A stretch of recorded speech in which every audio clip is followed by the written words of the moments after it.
اس کا نعرہ تھا آزادی، اپنے فیصلوں میں آزادی، ملکی پالیسی میں آزادی۔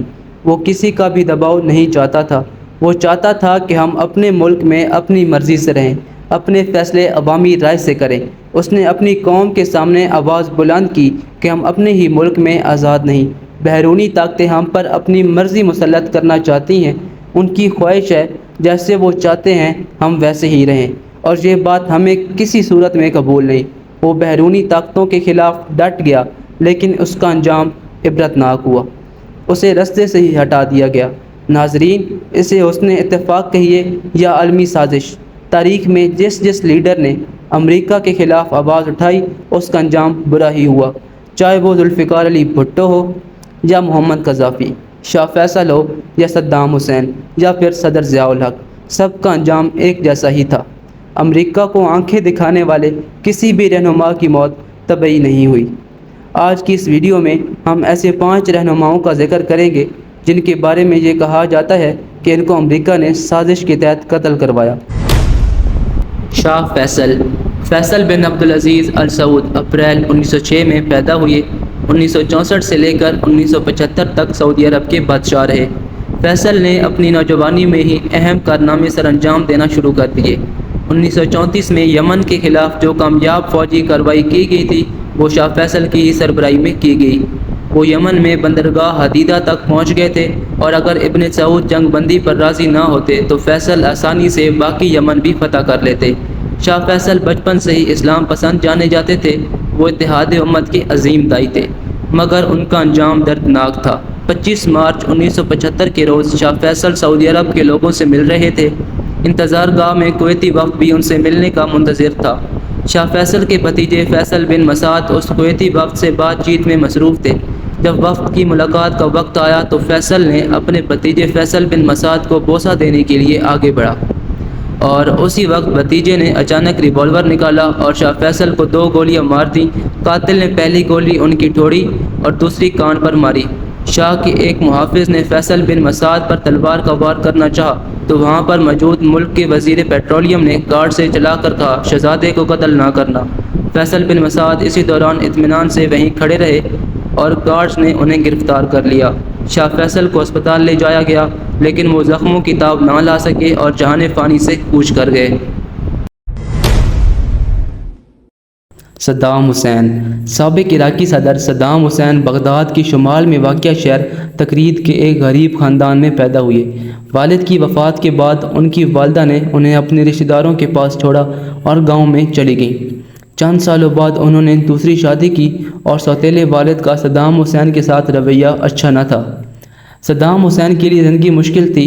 محلے کے بچے صدام حسین کا مذاق اڑاتے تھے۔ صدام حسین کے بارے میں یہ کہا جاتا ہے کہ اس عرصے کے دوران وہ قدرے تنہا رہے۔ 12 برس کی عمر میں انہوں نے اپنا گھر چھوڑا اور تکریت میں اپنے ایک چچا کے ساتھ رہنے لگے۔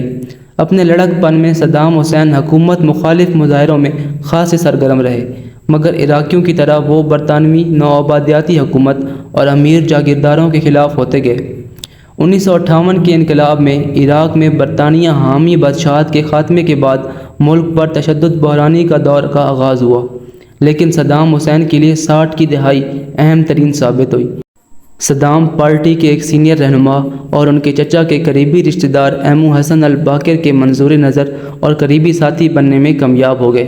1968 میں ان کی پارٹی اقتدار میں آئی۔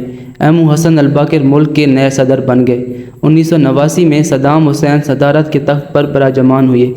فروری 2003 میں امریکہ نے دوبارہ عراق پر حملہ کیا اور عراق پر قبضہ کر لیا۔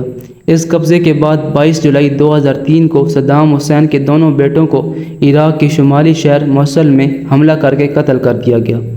صدام حسین کو 14 دسمبر 2003 کو ہفتے کی شب مقامی وقت کے مطابق 8 بجے عراق کے شہر تکریت کے قریب سے ایک کارروائی کے دوران گرفتار کر لیا گیا، جس کے بعد ان پر امریکہ کی نگرانی میں مقدمہ چلایا گیا اور 30 دسمبر 2006 کو انہیں سزائے موت دے دی گئی۔ معمر القذافی، جنہیں کرنل قذافی کے نام سے بھی جانا جاتا ہے، وہ 1969 سے 2011 تک لیبیا کے رہنما رہے۔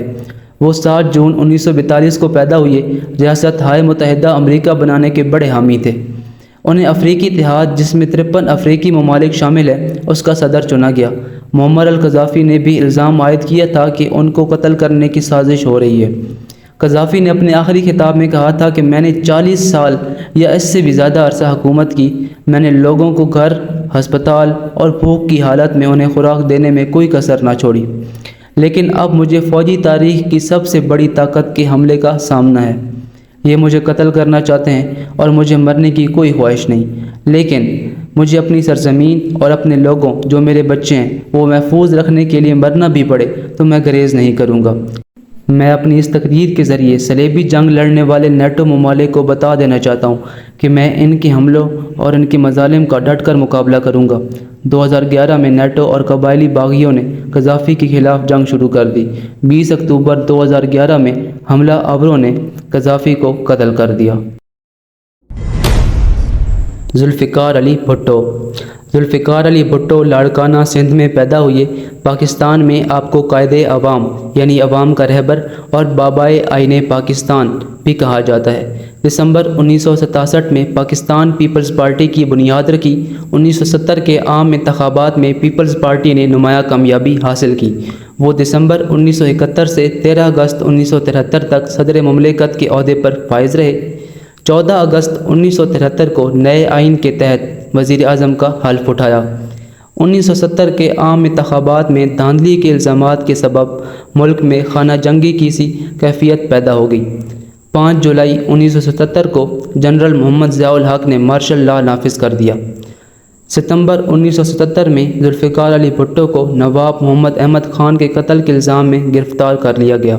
18 مارچ 1978 کو ہائی کورٹ نے سزائے موت کا حکم سنا دیا۔ 1979 کو سپریم کورٹ نے ہائی کورٹ کے فیصلے کی توثیق کر دی۔ 4 اپریل کو انہیں راولپنڈی جیل میں پھانسی دے دی گئی۔ ضیاء الحق۔ ناظرین، ضیاء الحق 1924 میں جالندھر میں ایک غریب کسان محمد اکبر کے ہاں پیدا ہوئے۔